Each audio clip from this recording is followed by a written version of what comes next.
It's only about 10%. In diameter, polycarbon plunger filled with shards of glass.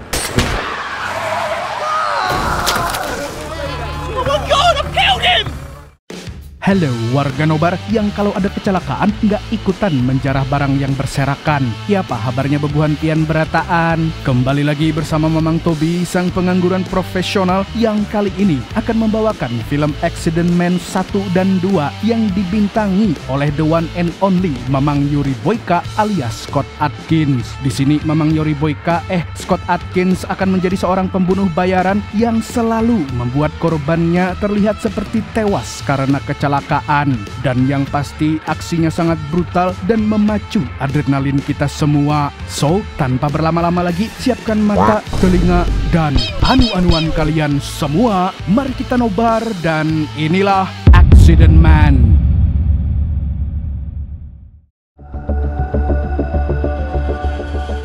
Di awal film, kita diperlihatkan dengan seorang pembunuh bayaran bernama Mike Fallon yang sedang menjebak targetnya agar pembunuhan itu terlihat seperti gantung idir. No room for mistakes in my business, or in this case. Mike memang terkenal sebagai Accident Man alias pembunuh yang selalu memanipulasi pembunuhan supaya dianggap sebagai kecelakaan. Namun pada dasarnya Mike adalah orang yang sangat brutal. Hanya saja asupan adrenalinnya tidak pernah terpenuhi saat membunuh target. Oleh karena itu, Mike sering menghajar jamet yang menurutnya layak untuk diberi pelajaran. Contohnya para jamet warteg ini. Come on then, you cunt.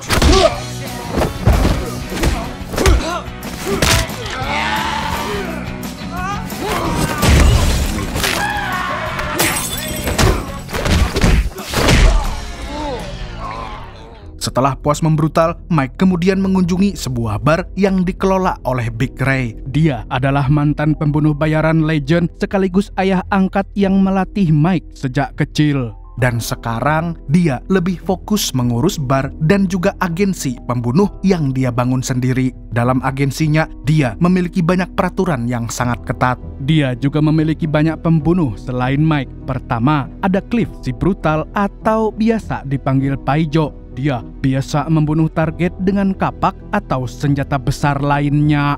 User melee. Fine line between a hired psycho assassin and a serial killer. Selanjutnya ada Pete yang membunuh target dengan racun mematikan. Ya, kayak Jessica Cyanida. Lalu ada Mick dan Mac, mantan pasukan khusus yang dijuluki tentara bersaudara karena selalu bekerja sama. Mereka selalu mengubah TKP pembunuhan jadi area bekas perampokan atau tawuran. Mick and Mac's speciality is making high-profile hits look like regulars. And yeah, their views may be on other sides of the Atlantic. Kemudian si Sexy Jen yang merupakan mantan tentara Amerika Serikat. Setelah pensiun, dia berlatih pedang bersama ayah angkatnya hingga kini menjadi sang ahli pedang. Dalam membunuh, Jen selalu memikat target menggunakan kecantikannya sebelum menghabisinya.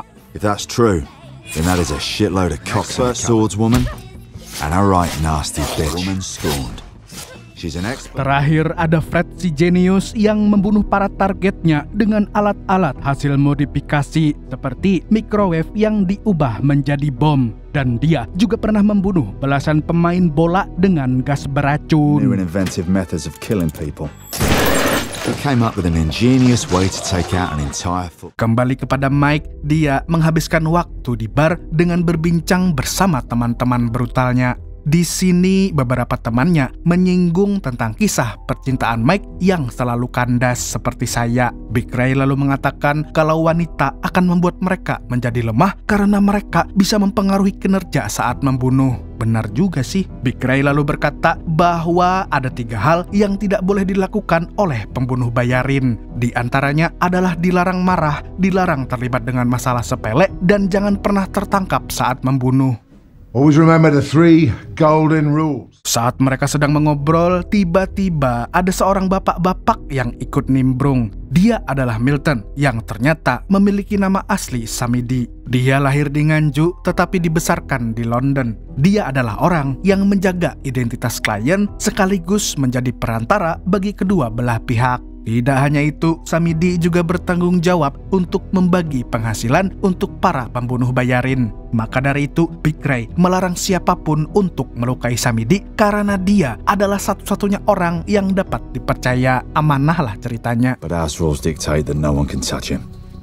Samidi kemudian mengajak Mike untuk berbicara empat mata. Di sini Samidi mendesak Mike agar segera menyelesaikan misi yang belum tuntas karena dia akan mendapatkan misi baru setelah itu. Jika bisa menyelesaikannya dengan sangat cepat, maka dia akan mendapatkan bonus yang sangat besar. Tanpa membuang waktu, keesokan harinya Mike langsung mengintai targetnya dengan senapan. Dan kali ini dia menembak sebuah mobil yang melaju agar kliennya tewas seperti kelacakaan. Diameter. Polycarbon plunger filled with shards of glass.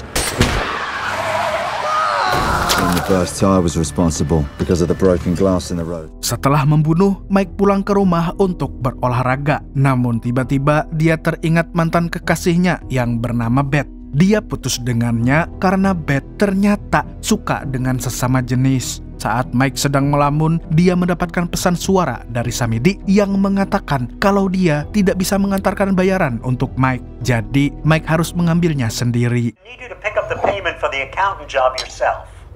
Malam harinya, Mike kembali menjalankan misi. Kali ini, dia harus membunuh semua personel band metal yang sedang manggung. Entah kenapa band ini harus dibunuh, tapi yang jelas lagu mereka bisa merusak kuping Anda. Di sini, Mike menggunakan aliran listrik yang konslet untuk menghabisi mereka.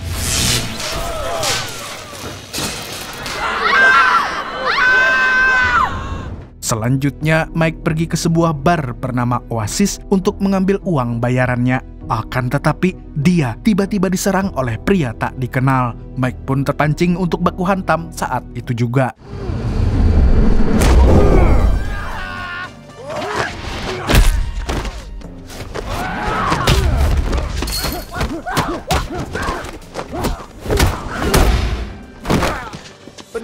Namun lagi-lagi Mike berhasil mengalahkan lawan dengan sangat mudah. Bahkan saat lawannya menggunakan senjata, dia tetap bisa menjatuhkannya.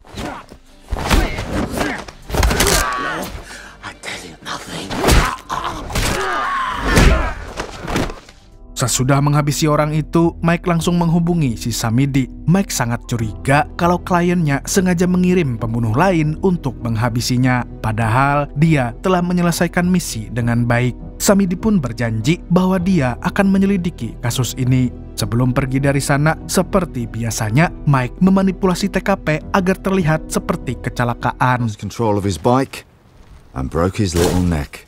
Ketika sudah larut malam, Mike terbangun dari tidurnya karena dia mendapatkan pesan dari seorang wanita bernama Charlie Adams. Diketahui bahwa Charlie adalah kekasih Beth sekaligus orang yang merusak hubungan Mike dengan Beth, pelakor ini. Dalam pesan tersebut, Charlie mengabarkan bahwa Beth telah meninggal dunia. Dan mendengar kabar itu, tentunya Mike sangat terkejut. Besoknya, Mike pun menghadiri acara pemakaman Beth dengan membawa karangan bunga. Dia lalu berbincang dengan Charlie untuk membicarakan penyebab dari kematian Beth. Menurut kepolisian, Beth tewas setelah dirampok oleh para pecandu bubuk magic. Tapi yang paling menyedihkan adalah Beth meninggal dalam keadaan hamil dan mengandung anak Mike. Sontak, Mike pun marah kepada Charlie yang tidak memberitahunya sejak awal. If one of you wasn't my girlfriend. Ex-girlfriend. Who's this? New girlfriend, is it?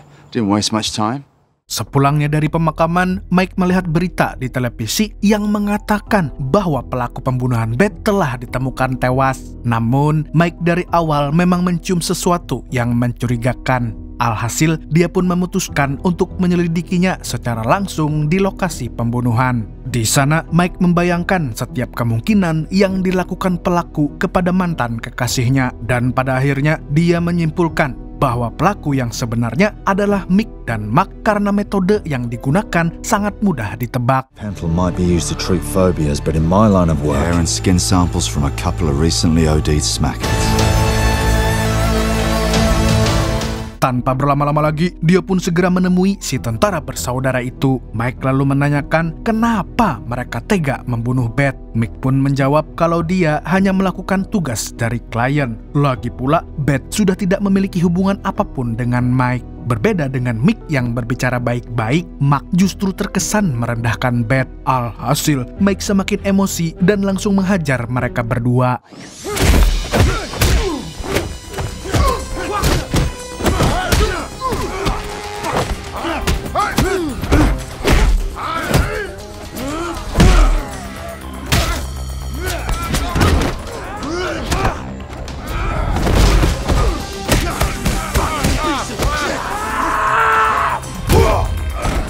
Walaupun sempat kewalahan, pada akhirnya Mike berhasil mengalahkan mereka dengan tendangan mautnya.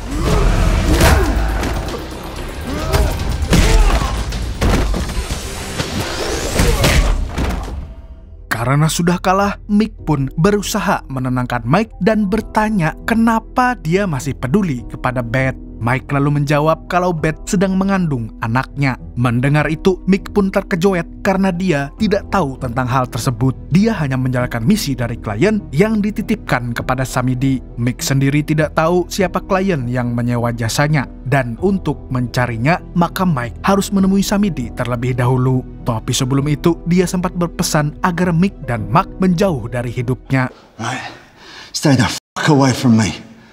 Malam harinya, Mike datang ke bar untuk mencari Samidi. Namun, si Jamet sedang tidak ada di sana. Mike lalu mengatakan kalau kelakuan Samidi akhir-akhir ini sangat mencurigakan. Akan tetapi, Big Ray tidak percaya. Sebagai pemimpin agensi, dia pun melarang Mike untuk memperbesar masalah ini. Karena jika Mike tetap menanyakan tentang informasi klien, maka artinya dia melanggar peraturan agensi. Bahkan, Big Ray tidak akan segan untuk membunuh Mike jika dia terus ngotot. Sebagai murid yang baik, Mike pun menuruti perkataannya. Don't you disrespect me, boy! Saat melihat Big Ray marah besar, Mike tiba-tiba teringat masa remajanya yang kelam. Dia adalah anak yatim piatu yang bekerja sampingan sebagai pengantar koran dan sering dibully oleh teman-teman sekolahnya. Tidak hanya dibully, dia juga sering dikeroyok tanpa alasan. I call it getting the shit kicked out of you by a gang of little wankers. I haven't got any money. Suatu hari, Mike sedang bersembunyi dari para pembuli. Lalu, di sini dia melihat Big Ray beraksi untuk pertama kalinya. Dan entah kenapa, Mike merasa kagum dengan sosok pembunuh bayaran tersebut. Sejak hari itu, Mike selalu mengikuti Big Ray diam-diam dan merekam semua aksi pembunuhannya. Dan dari sini, dia tahu kalau Big Ray adalah pembunuh yang cerdik karena dia selalu memalsukan TKP dan tidak pernah meninggalkan jejak.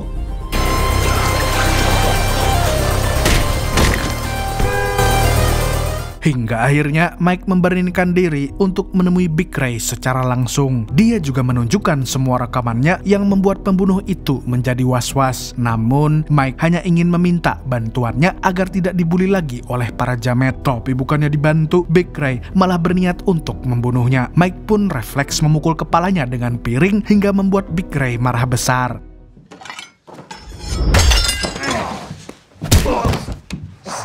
Belum sempat Big Ray membunuhnya, Mike mengatakan kalau video pembunuhan itu bisa saja tersebar jika dia mati, sebab dia telah menduplikat isinya dan dia simpan di rumah orang tua asuhnya. Mendengar itu, Big Ray pun tertawa. Dia justru kagum dengan Mike yang banyak akal. Big Ray melihat ada potensi besar dalam diri Mike. Oleh karena itu, dia pun bersedia untuk mengajarinya tentang bagaimana cara membunuh yang baik dan benar. Tell him what it is. Beberapa hari kemudian, Mike telah mendapatkan pelajaran pertamanya dan dia sudah siap untuk membunuh jamet yang sering membulinya. Mike pun memasang umpan dengan selembar uang yang dia tempelkan di antena rumah target. Dan ketika si jamet sudah terpancing, Mike pun langsung berlari dan mendorongnya hingga jatuh tertewas. Dengan begitu, orang akan menganggapnya sebagai sebuah kecelakaan. Sejak saat itu, Mike resmi menjadi satu-satunya murid Big Ray. Pembunuh itu kemudian melatih Mike tentang metode pembunuhan, latihan fisik, hingga dasar-dasar bela diri. Dan 17 tahun kemudian, Mike pun jadi salah satu pembunuh bayaran paling ditakuti. Kung Fu, Eskrima, Muay Thai, you name it, we practiced it.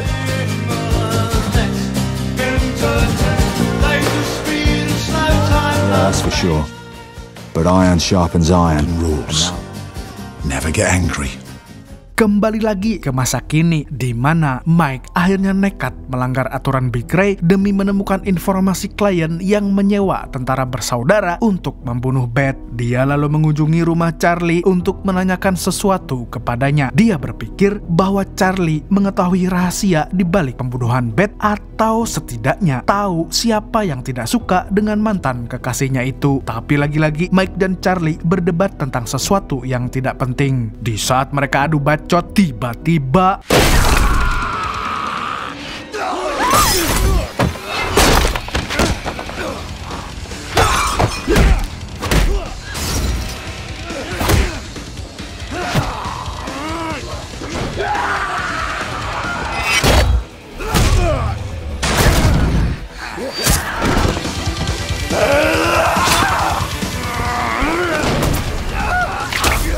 untungnya Mike berhasil menumbangkan Paijo. Mike pun bingung kenapa Paijo ingin membunuhnya. Namun sebelum dijawab, Paijo sudah kehabisan darah dan akhirnya tewas. Cliff! Setelah melihat insiden ini, Charlie pun menjadi percaya pada perkataan Mike. Dia kemudian berkata bahwa Beth pernah memiliki masalah dengan salah satu perusahaan minyak karena Beth adalah seorang aktivis lingkungan. Charlie juga mengatakan kalau Beth pernah menyalin data informasi tentang perusahaan tersebut di komputer ayahnya. Mendengar itu, Mike pun memintanya untuk mengambil data itu. Mike juga berencana untuk menemui Samidi. Dia lalu pergi ke panti pijat langganan Samidi, dan kebetulan di sana ada Fred yang sedang bersantui. Karena tidak mau ribut, Fred pun memberitahu bahwa Samidi sedang berada di dalam. Mike pun langsung masuk ke ruang pijat lalu menghajar orang-orang yang menghalanginya. Kemudian dia menginterogasi Samidi sambil menyiksanya. Karena tidak kuat, Samidi pun memberitahu Mike kalau orang yang menyewa tentara bersaudara adalah seorang akuntan bernama Ken tidak pakai tot. It was another accountant. He was a city boy. Setelah mendapatkan jawabannya, Mike pun memukul Samidi hingga tak sadarkan diri. Ketika akan keluar, Fred tiba-tiba menghalanginya karena dia telah melanggar aturan agensi sehingga harus dibawa ke hadapan Big Ray. Mau tak mau, Mike pun memukulnya sampai pingsan.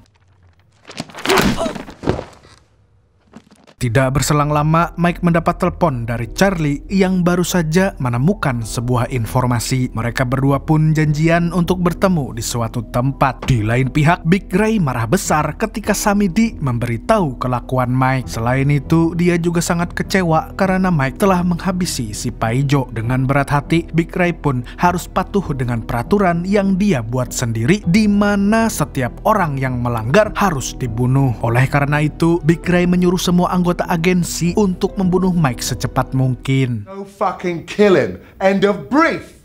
Di waktu yang bersamaan, Mike bertemu dengan Charlie di dalam sebuah bus. Di sini, Charlie mengatakan kalau dia telah membaca semua data yang disimpan oleh Beth. Dia juga mengatakan siapa orang yang memberikan informasi tersebut kepada Beth. Dan ternyata orang itu adalah akuntan yang dibunuh oleh Mike dalam kecelakaan mobil. Sekarang, Mike pun sudah paham dengan alurnya. Ketika Mike hendak pergi, Charlie menyempatkan diri untuk meminta maaf karena dia pernah merebut Beth darinya. I'm sorry that I took that from you. Sesudah bertemu Charlie, Mike bergegas untuk menemui Ken. Tanpa basa-basi, Mike langsung menghajarnya habis-habisan. Ken yang sudah tidak kuat akhirnya mengatakan kalau dalang dari semua ini adalah atasannya yang bernama Jim. Jim! I told Jim! Kemudian Ken juga memberikan sebuah rekaman suara saat mereka merencanakan pembunuhan terhadap Beth. Di saat situasi sedang tenang, tiba-tiba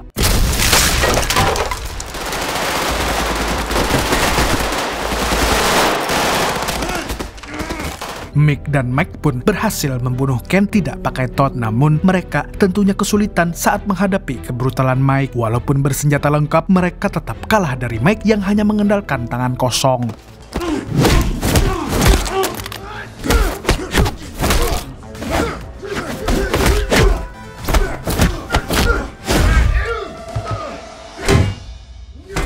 Selanjutnya, Mike harus menghadapi Pete, si ahli racun. Untungnya, Pete lemah dalam bertarung. Alhasil, Mike pun berhasil menghabisinya hanya dalam hitungan detik.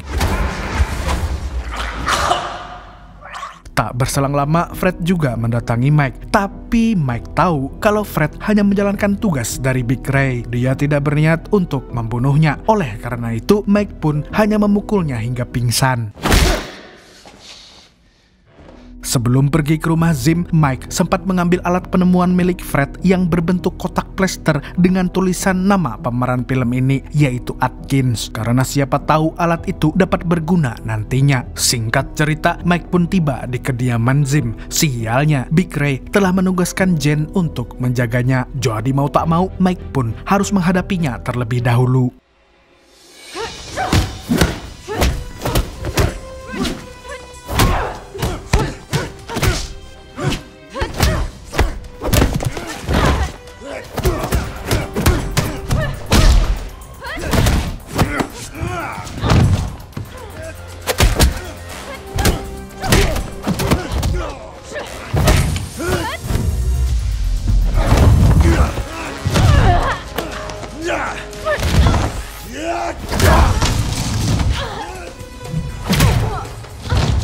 Karena kewalahan, Jen pun akhirnya menggunakan pedangnya untuk mengalahkan Mike. Namun nyatanya Mike terlalu kuat baginya dan Jen pun tewas dengan mengenaskan karena dia tertusuk pedangnya sendiri.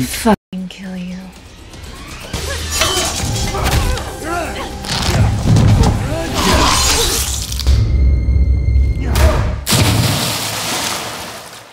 Zim yang sudah terpojok tiba-tiba bersikap baik dan menawarkan uang yang sangat banyak kepada Mike. Tapi sayangnya Mike sudah terlanjur dendam kesumat. Semua tawaran itu pun menjadi percuma karena tidak bisa mengembalikan nyawa Beth. Lalu tanpa banyak bicara, Mike langsung menebasnya dengan sangat brutal.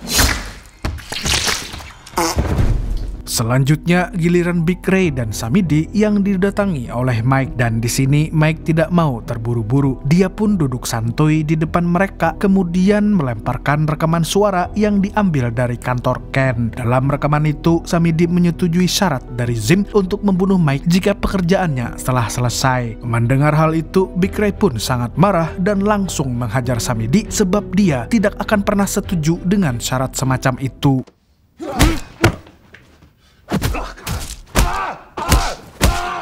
Samidi pun meminta maaf kepada mereka berdua karena dia sudah serakah selama ini. Seharusnya dia bisa memilih klien yang cocok untuk para pembunuh. Mike lalu menyodorkan kotak plester milik Fred untuk mengobati luka di wajah Samidi. Dan setelah dipakai, tiba-tiba Samidi kejang-kejang dan tewas begitu saja.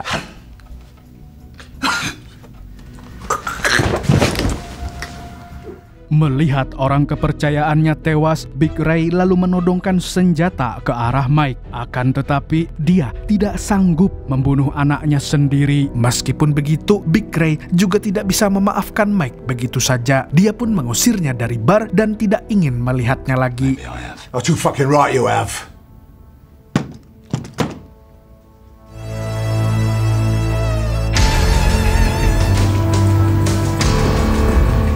Chapter pertama pun tamat dengan dendam yang terbalaskan. Eits, jangan kabur dulu, masih ada kelanjutannya. Panjang nih bos durasinya. Only to have your own little slice of Shangri-La. Beberapa waktu setelah diusir oleh Big Ray, kini Mike bekerja secara indie alias independen dan tetap melanjutkan aksinya sebagai pembunuh bayarin. Kali ini targetnya adalah seorang DJ asal Gunung Kidul, dan sebagaimana biasanya Mike akan membuat pembunuhan ini terlihat seperti sebuah kecelakaan. Di sini Mike membunuh si DJ dengan ledakan gas LPG yang sangat besar. More than happy to oblige.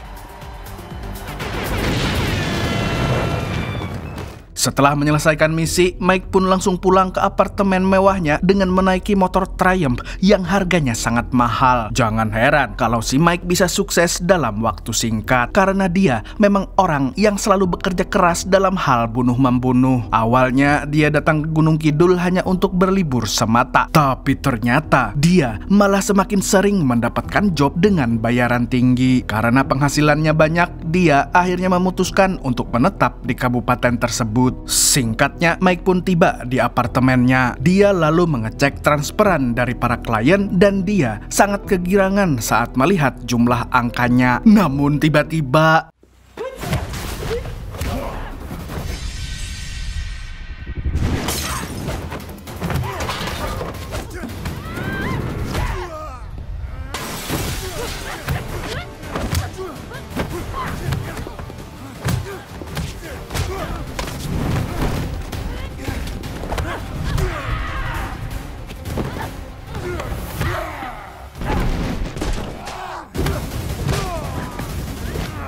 ternyata wanita yang menyerang itu adalah seorang ahli kungfu bernama Xiu Ling. Mike menyewanya untuk melatih kewaspadaan dan juga kekuatan fisik Mike. Jadi tidak heran kalau dia selalu menyerang secara tiba-tiba. Dalam pergelutan ini, Mike terlihat cukup kesulitan karena gerakan kungfu milik Xiu Ling sama sekali tidak bisa ditebak. Karena mulai kelelahan, Mike pun akhirnya menyudahi pertarungan dengan menyebut kata flamingo yang merupakan kode untuk berhenti. Mike lalu marah-marah kepada Xiu Ling karena terlalu brutal sampai barang-barang mahal di apartemennya hancur berantakan. Padahal Mike membayarnya hanya untuk melatih gelut, bukan malah menghancurkan barang-barang. Tapi bagaimanapun juga Xiu Ling memang petarung yang hebat dan konon katanya dia memiliki garis keturunan dari Wong Fei Hung. Bahkan Mike juga mengakui kalau Xiu Ling adalah salah satu ahli kungfu terbaik di dunia. Hanya saja Xiu Ling ini gampang sekali naik darah dan setiap kali emosinya tersulut, wajahnya akan berubah jadi mirip Soimah. Malam harinya, Mike melihat seorang pria gembul sedang dipukuli oleh para penjaga warteg. Dan setelah dilihat-lihat, ternyata orang itu adalah Fred yang merupakan teman dekat Mike dan salah satu pembunuh di organisasi lamanya. Melihat itu, Mike pun langsung menghajar para jamet lalu mengamankan Fred dari tempat tersebut.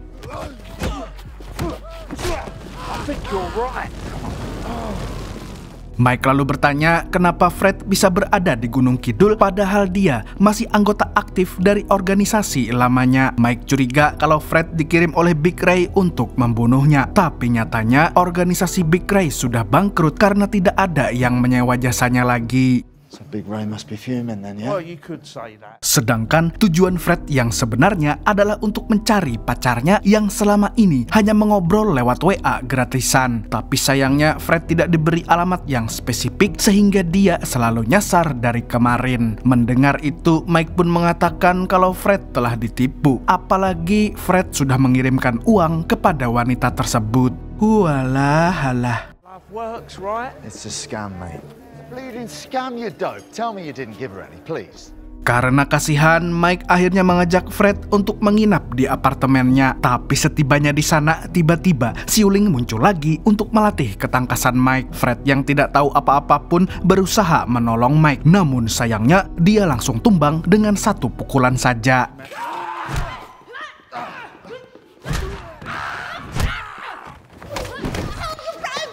Stop it!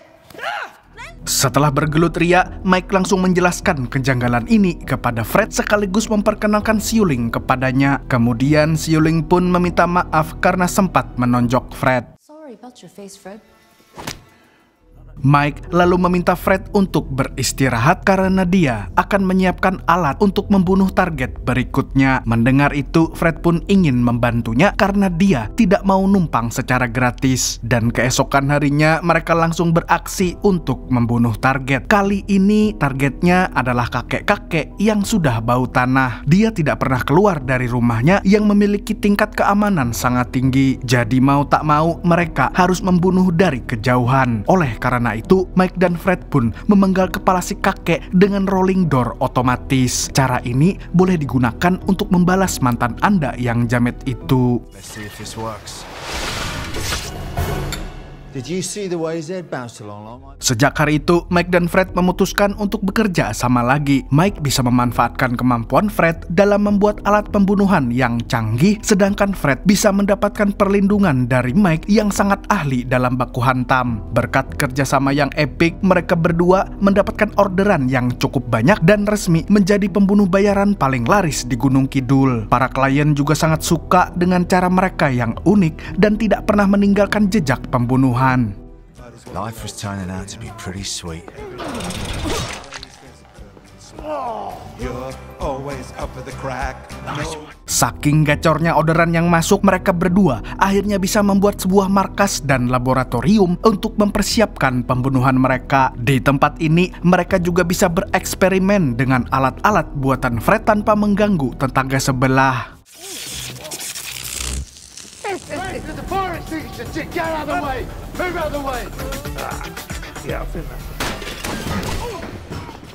Saat mereka sedang bereksperimen, tiba-tiba ada job yang masuk lagi. Kali ini, targetnya adalah anak dari Nyonya Zuzer atau yang lebih dikenal dengan nama Nyonya Surti. Dia adalah mafia paling berkuasa di Gunung Kidul dan tidak ada satupun orang yang berani mengusiknya. Ibarat kata, semua wilayah di sana adalah milik Nyonya Surti. Dan untuk menghindari masalah besar, Mike pun langsung menolak pekerjaan tersebut. That is Mrs. Zuzer's reprobate kid.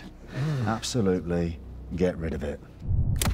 Sepulangnya dari markas, Mike lagi-lagi harus berjibaku dengan Xiuling. Setelah capek gelut, mereka pun ngopi bareng sambil nonton pertandingan UFC. Di sini, Fred terlihat sedang mencari informasi tentang pacarnya. Dia sangat curiga kalau pacarnya hilang karena diculik. Xiuling yang kasihan pun mau membantunya. Kebetulan, dia memiliki seorang kenalan yang sudah biasa mencari orang hilang.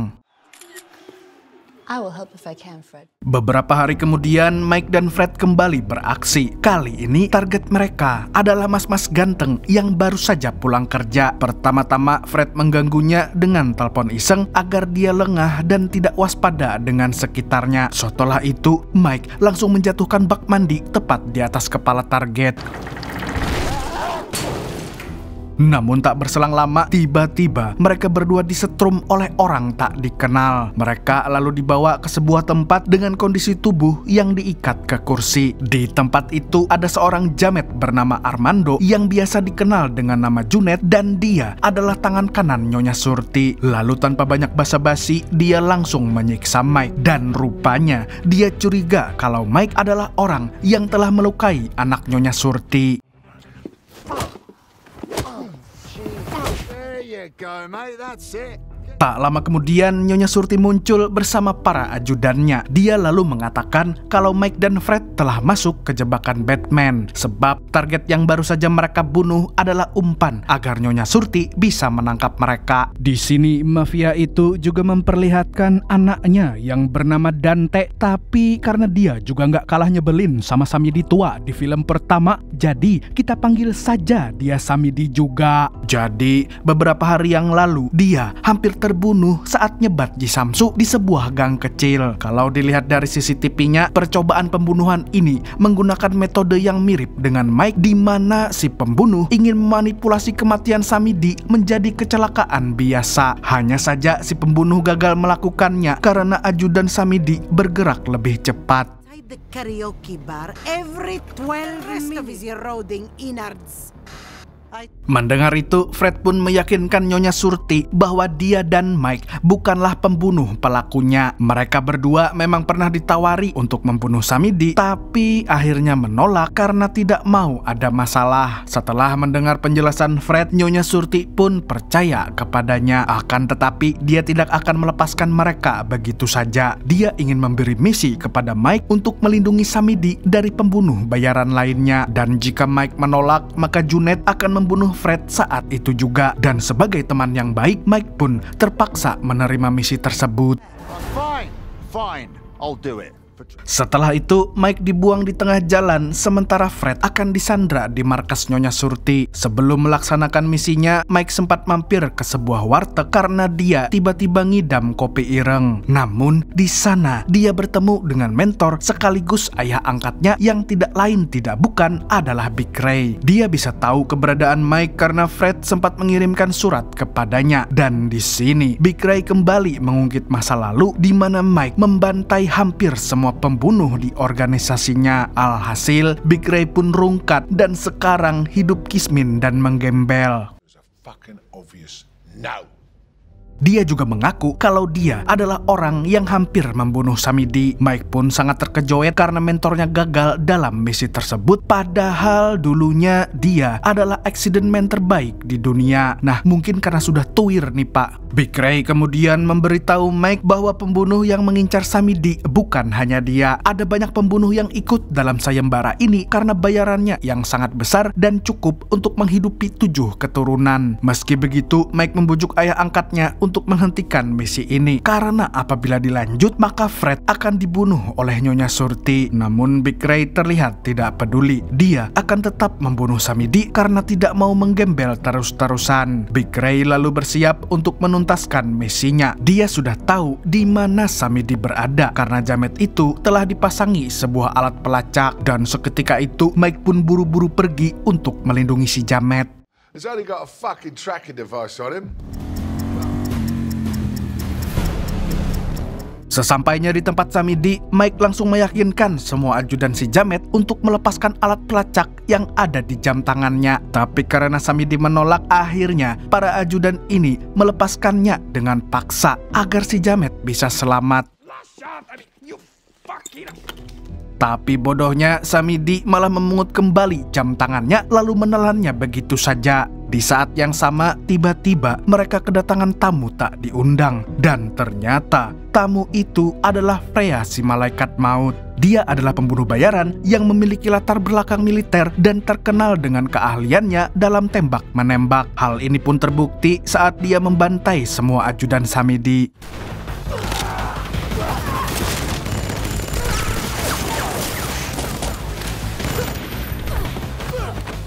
Selanjutnya, Freya langsung menyerang Mike dengan membabi buta dan pertarungan pun berjalan dengan seimbang. Di sela-sela pertarungan, Mike sempat meminta agar Freya pergi dari tempat itu, tapi Freya tidak mau mengalah. Apalagi dulu Mike pernah mencuri target darinya. Jadi untuk kali ini dia tidak akan gagal lagi. Freya pun kembali membrutal dengan berbagai jurusnya, mulai dari gunfu ala John Wick hingga menunjukkan keahliannya dalam menggunakan pisau.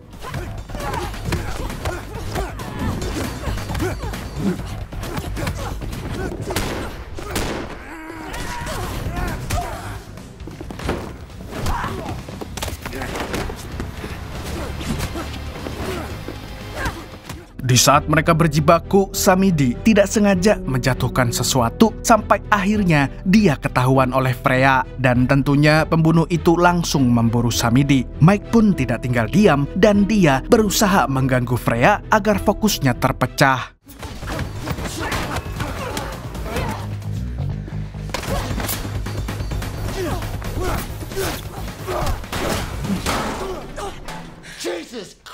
Dan pada akhirnya Mike berhasil menghabisinya dengan sangat brutal.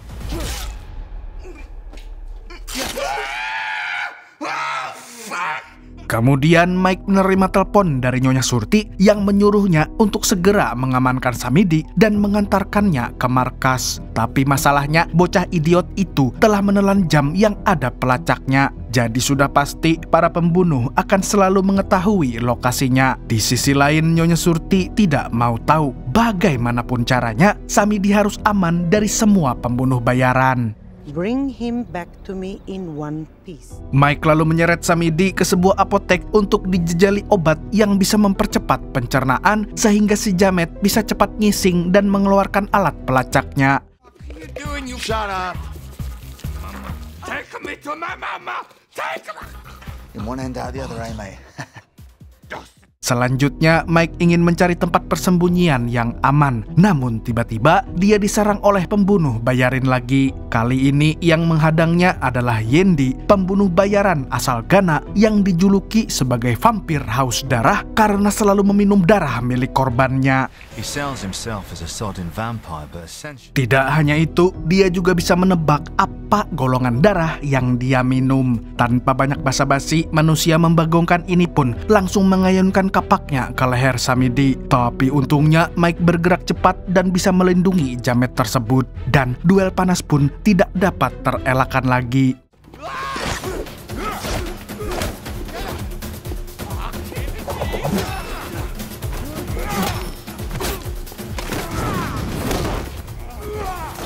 Walaupun hanya dengan tangan kosong, tapi Mike mampu mengimbangi Yendi dan bahkan bisa menjatuhkannya. Sebelum dia bangkit lagi, Mike pun menyuruh Samidi untuk bersembunyi di tempat yang aman. Lalu setelahnya, dia mengajak Yendi berduel secara adil. Dan kali ini, Mike menggunakan tongkat besi sebagai senjatanya.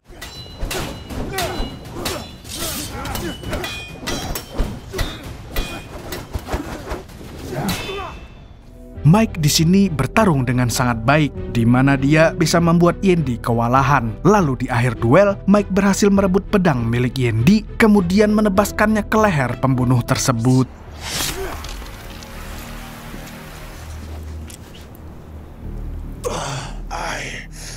I'm unique. Setelah itu, Mike langsung membawa Samidi ke markasnya sambil menunggu bantuan dari Xiuling. Sesampainya di sana, Samidi terus-terusan membacot sampai kuping Mike menjadi setengah budek. Mike pun menyuruhnya untuk tidur agar pencernaannya lancar dan bisa ngising setelah bangun. Namun si jamet laknat ini tidak mau mendengarkan perintahnya. Mike yang sudah muak pun langsung menghajarnya sampai pingsan. Di lain pihak, Fred masih disandra dan dijaga ketat oleh Junet. Lalu dalam 10 menit sekali, Junet akan mencekiknya. Sementara itu, Nyonya Surti akan menyaksikannya kesakitan. Dan dia akan melakukan hal ini sampai Mike berhasil mengamankan Samidi serta menghabisi semua pembunuh yang mengincarnya.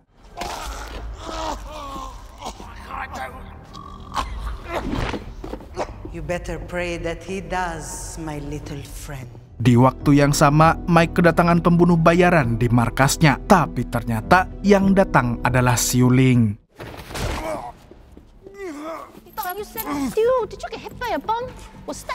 Hari itu adalah kali pertama Xiuling mengunjungi markas baru Mike. Setelah melihat-lihat, dia merasa tertarik untuk menjadi pembunuh bayaran seperti Mike. Apalagi dia memiliki skill kungfu yang tidak main-main. Dan pada saat mereka berdua berbincang, tiba-tiba ada seorang pembunuh bayaran yang datang. Dia adalah pria gondrong bernama Silas, atau yang lebih dikenal sebagai ahli cekik karena dia selalu membunuh targetnya dengan cekikan maut. Dan seperti pembunuh lainnya, dia datang untuk menghabisi Samidi. Silas strangled him to death and has never looked back since. Tapi ternyata bukan hanya Silas yang datang ke markas Mike. Ada satu pembunuh lagi yang tidak kalah unik dan membagongkan. Pembunuh ini biasa dipanggil Poko, si badut kematian, karena dia bertingkah konyol dan selalu mengenakan pakaian badut. Namun jangan salah, reputasinya di dunia gelap ini cukup bagus. Dan konon katanya dia tidak bisa merasakan sakit.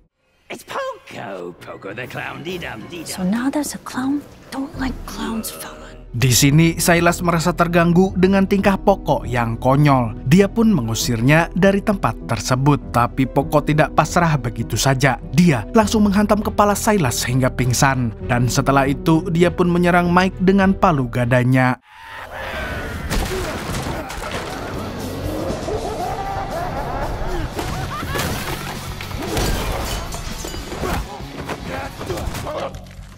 Walaupun sempat kewalahan, Mike akhirnya bisa membalikkan keadaan dan membuat si badut berdarah-darah. Tapi seperti gosip yang beredar, Poko memang tidak bisa merasakan rasa sakit. Dia bahkan sengaja memukul kepalanya dengan pemukul baseball untuk membuktikan bahwa dia memang lain daripada yang lain. Dan meskipun kepalanya sudah bocor-bocor, dia tetap bisa menghadapi Mike.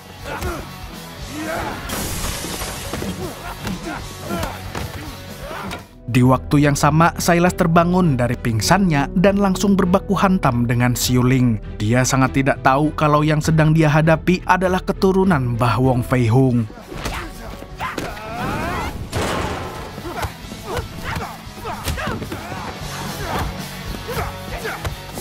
Pertarungan pun berlangsung dengan sengit. Mereka berdua saling jual beli serangan yang sama brutalnya. Namun pada akhirnya, Xiuling berhasil memojokkan Silas lalu mencekiknya dengan rantai sampai jamet itu mati konyol.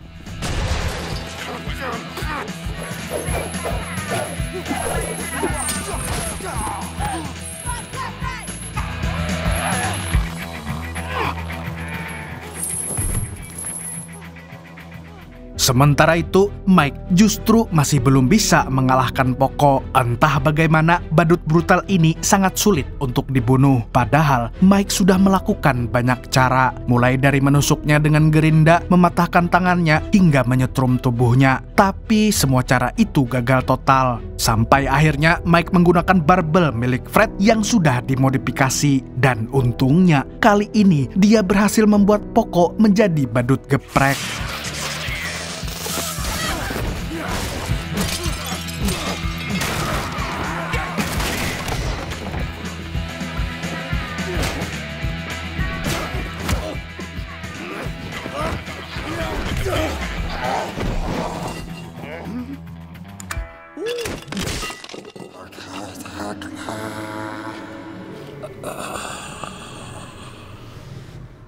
Di sisi lain, Samidi telah terbangun dari tidurnya karena kebelet ngising, dan alat pelacak miliknya pun keluar dari anu-anunya. Melihat itu, Samidi terlihat sangat lega. Mike dan Xiuling lalu mengajaknya pergi ke tempat yang lebih aman. Namun tiba-tiba ada pembunuh bayaran yang datang lagi. Dia adalah Oyumi, seorang ninja asal Konoha yang juga merupakan musuh bebuyutan Mike.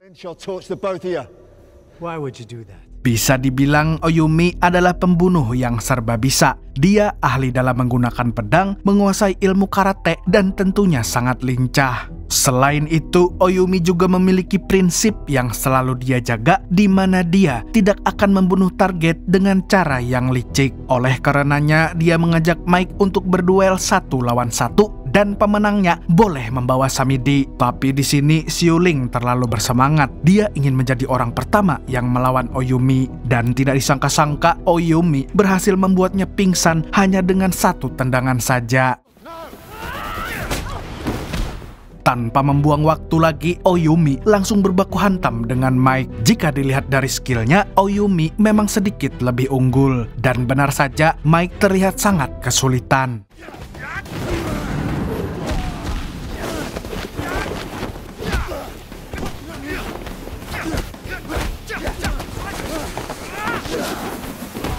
Meskipun sempat tumbang, tapi Mike mampu bangkit lagi. Dan sebagai pembunuh yang tidak pernah gagal untuk membunuh, dia pun mengerahkan seluruh kekuatannya untuk menghabisi Oyumi.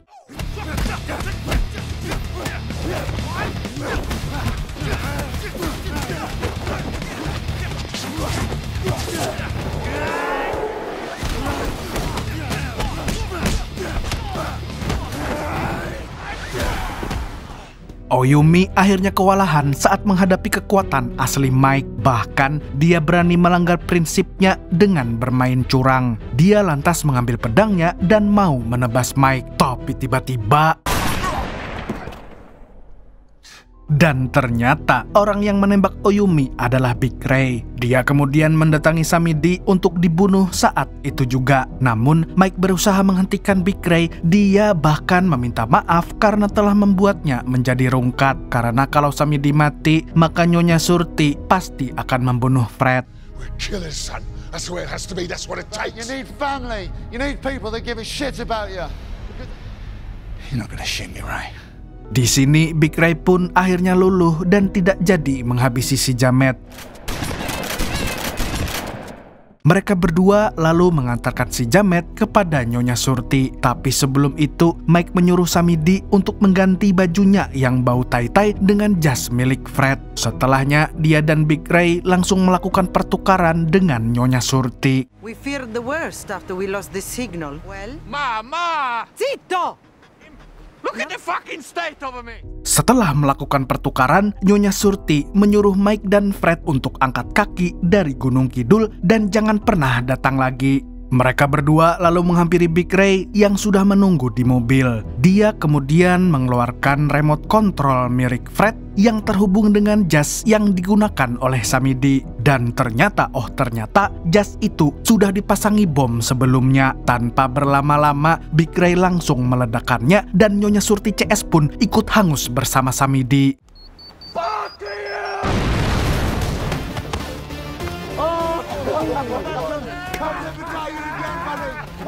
Nah, inilah azab untuk orang-orang kaya yang takabur. Di akhir film, Mike, Fred, Big Ray, dan juga Xiuling hidup bahagia tanpa ada jamet yang mengganggu. Selain itu, Fred juga akhirnya bertemu dengan sang kekasih yang selama ini dia cari-cari. Nah, nggak ditipu dia. Di sisi lain, Big Ray mendapatkan bayaran besar karena berhasil membunuh Samidi. Uang tersebut lalu digunakan untuk berkeliling dunia bersama Mike. Lalu, film kedua pun tamat dengan sangat membagongkan. Nah, siapa nih yang masih menunggu-nunggu film ketiga dari seri Accident Man ini? Dan siapa juga nih yang kangen banget sama aksi-aksi Mamang Yuri Boyka, si petarung paling lengkap di dunia? Saya juga masih menunggu-nunggu film terbaru beliau. Kalau nggak salah, ada sih nanti judulnya Diablo ya. Jadi stay tune di channel Nobar. Tungguin Mamang Tobi dan segenap tim yang ada untuk merangkum alur ceritanya. Oke, segitu dulu dari Mamang Tobi, sang pengangguran profesional. Dan sampai jumpa di video-video asyik nan brutal selanjutnya. Nah, kalau begitu, Burung Kuntul pamit undur diri. Capek.